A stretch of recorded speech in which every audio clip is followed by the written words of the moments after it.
You're watching Two Button Crew. The daily show for Nintendo fans. I'm Scott. And I'm Simeon. Greetings, fellow crew members. Yes, greetings. So what's fun to do sometimes? Talk about games that are generally negatively perceived? And talk about possibly the positives. Or the merits of said negativity. Yes, or the merits of said negativity, and just say that we agree with everybody. So, we call this success or failure. Mm-hmm. It's after we've had plenty of time to play the game, get to know the game, think about the game, and just look back on its impact. And how do you call it if a game continues to be good or look good after a long time? It ages well. Yes, ages well. That's an important factor, I think, in whether a game is a success or a failure. I agree. So that's something you can't really judge during review time of a launch game. So that's true. What's our game this time, Simeon? Today our game is not Star Fox Assault. I'm sure we'll get to that eventually, but Star Fox Adventures. Can't we just talk about Assault? No, we can't. No, we can't. Not yet. Actually, I think I will this time. But we will dedicate an episode to it, I'm sure, at some point. Maybe we'll play it someday. That sounds fun. Yes. Yes, I haven't played it forever. So, Star Fox Adventures, this game was developed by Rare, and believe it or not, it's actually Rare's only game for the Nintendo GameCube.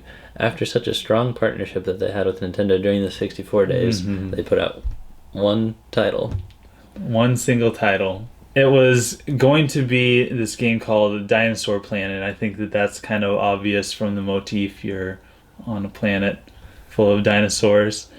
Until took a long time to come up with that name. Yeah, until Miyamoto kind of noticed some similarities between Dinosaur Planet and Star Fox. And he was like, well, let's just throw Star Fox on it. And to this day, we don't know what those similarities he saw was. Yeah, maybe they were talking animals? Probably bipedal animal creatures. Possibly. So it was released in 2002, 1 year after the GameCube started. And I remember this game being like a demo for the GameCube. Like going to the store and like, oh, Star Fox Adventures is your demo today, play it to see how you like the GameCube. You went into the store to play GameCube every day? Every day. Playing the demo of the day. No. Started to know you by name and everything. Not quite that much. Alright, so in this game, you play as Fox and you're following General Pepper's mission, and that's to restore Dinosaur Planet. Because I think it's like falling apart, right? There's a few pieces. Yeah. And you have these weird ghost face things that yes, you suck up into your soul or something. Oh, that's right. It's been so long. I'm having a hard time remembering the details. I remember that looking really creepy, and that's like, as far as how the game looks, that is what I want to say as my main positive towards Star Fox Adventures, is that the graphics were actually pretty great at the time. Pretty advanced, but that doesn't mean that they weren't creepy, but they were so good. Like when, I don't know, I just remember some close-ups of Fox where his fur is like all standing on end and his eyes are so wide. And kind of scary. And then, like you said, you suck up spirits. I remember those animations being pretty creepy, pretty disturbing. But I'd say overall, the game had pretty good graphics. It was a accomplishment for the time. Yeah. And it also had that like weird, do you remember the maze giant or whatever he was called? With like half of a body, and he was like, this big rock giant. I don't at the time. Oh. Wait, unless maybe. Yes. Is he like sticking out of the ground just from the waist up? Yes. Okay. Yes. In fact, I think that's his entire body is the waist up, and then he like shuffles around on his hands to move out of the way. Oh boy. Very, very, very strange. My main positive is that it had like an interesting menu as far as like selecting items. Oh yeah. Like I think it was 3-sided, and it showed it up there, and one of them was like the staff that you had. And the options for that. One of them was for Tricky, and I think I'm gonna talk about Tricky later, or you might. We'll see about that. And then Yeah. I can't remember the other one. The other one I think was just items, just regular old items. But I like the way that they broke the menu down. They kept it simple. Sometimes it was a pain to switch to different options. And it was controlled by the C stick, right? Yeah, So it was if you're like, I want my staff to shoot fire right now, I might go to the left or the right, and then choose up and down from the different staff powers. Mm-hmm. And I think that Staff powers in a Star Fox game. yeah, I think that was pretty innovative, and I did enjoy that. So there was, that thing, and It was a good way to use that C stick. Like, the C stick on the GameCube controller is kind of interesting because it's just not a full-fledged analog stick. And you didn't see a ton of like twin stick shooters or first person shooters controlled like that. I mean, not even Metroid Prime used that for aiming. no, So it had these little utilitarian uses. yeah, Kind of Smash like attacks. Exactly. yeah, And choosing your staff power. mm-hmm. So let's get to the bad. I know that list is going to take a little while to Yeah. cover. So pretty much, I'd just like to point out that the Arwing missions were all pretty shoehorned in Yeah, to they make were. sure that it could still pass as a Star Fox game. Mm-hmm. Because you would pretty much only use them it almost felt like a loading screen, and you just had these like mini little objectives to do, and it was not the main focus. It was not like you were on the planet trying to restore your R-Wings. You could go on this big mission with it, like the Pikmin series, Right. It was just this kind of intermittent mini game thing, and I think that's kind of sad when you reduce the main crux of the series gameplay to a portion like that. Yeah, it was pretty sad, and I agree that it was shoehorned in. One thing that I didn't write down, but now I'm starting to remember, first is the characters. Oh yeah. Tricky was kind of annoying. He's this little triceratops that followed you around and talked to you. There's just things are annoying. Do you remember? Of course, you remember the shopkeeper.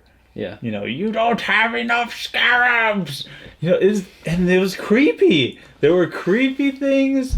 There were annoying things. There were annoying sounds. And you heard that shopkeeper yell at you, like each time you pressed A next to anything that costed more than you had, and it was like a 5-second animation where like the camera zooms up to him or her, and then he yells at you and points at you, and you step back or whatever.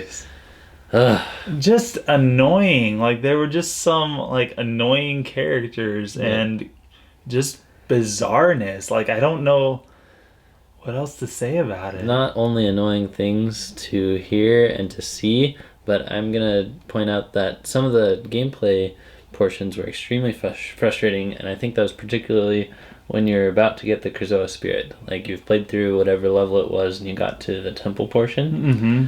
Yes. There was some always like a challenge of strength, I think, where it would cause you to do different things with your controller. Like I know there was one that was button mashing, and it was the hardest button mashing challenge I've ever seen in any video game. I remember getting on dial-up Google and trying to figure out how to beat this. Wow. And people came up with a solution where you got a pen, put your controller on a surface, and rub the pen back and forth over the button, because that was the fastest way to kind of like emulate a turbo effect. So there were people online Yes. on this specific thing Yes. coming up with strategies for this. Yes. I played this game over 10 years ago, 13 years ago or something like that, and I remember that it's the video game that's caused me to feel the most frustrated, shutting it off, walking away from it, not being able to get to past certain parts and having to try again later. That's an accomplishment. Yeah. Wow. There was a lot of getting lost. Mhm. I remember, walking around, is this the right place? There was a lot of similar areas where I'm like, am I supposed to go here? And it just wasn't clear. The map, like, you're constantly going, where am I? How do I get back to where I was? Yeah. I had to walk all the way over there. Gosh darn it. You need I don't a want Navi. that crap. Huh? You need a Navi. Yeah, I need a Navi. Okay, maybe not. But like, I think the comparison that needs to be made, and I'll make it at the end, is to like a Legend of Zelda game. Mm-hmm. And it just doesn't have that sense of direction. Like in a Legend of Zelda game, you basically know where you are. In this game, you don't. Yeah. Everything looks similar. If somebody mentions a place name and you're like, where exactly is that? It's just not memorable, the places that you are, so you're gonna walk a lot and you're gonna get lost a lot. Yeah. We can wrap this up. So what were you saying? It's as far as the comparison goes. It's basically like a mediocre 3D Legend of Zelda game. Mm-hmm. And I haven't played it in quite a while, so I might change my mind if I go back and say it's a bad Legend of Zelda game. But I remember having some fun with it. There were some fun items. There were some fun powers. There were, stealth sections. Okay, that was kind of cool. But, like, honestly, it was just a mediocre Legend of Zelda game. Go play Twilight Princess, and you're going to have way more fun, honestly. Mm-hmm. I agree. As far as my kind of final verdict, I'd say it's okay for a spin-off, but it wasn't treated as a spin-off. It was treated as a main entry, Mm-hmm. and that's not what the main entry needed to be. It needed to be a lot more like Star Fox Assault. Mm-hmm. So I'd say failure. I'm gonna say I will say failure, but I will say that because of this game, we do have Star Fox Assault. Without this game, I don't know if we would have had Star Fox Assault. And so, and obviously, I mean, we're talking about Star Fox Assault a lot, and I think it's kind of clear what we think about that game. But we will have an episode on it, I'm sure. But in that aspect, it's like a brick in the road. Mm-hmm. I'll call it that. It fails as something good, but it succeeds at being something that you walk on. Okay. To get to the next point. Yeah, to get to the next point. Yeah. I hear ya. It's a bumpy road. Bumpy road is my verdict. All right. Thank you for watching, and thank you for being a part of the crew. Don't forget to like, to comment, and most of all, to hit that big red subscribe button. We will see you guys next time. Signing out.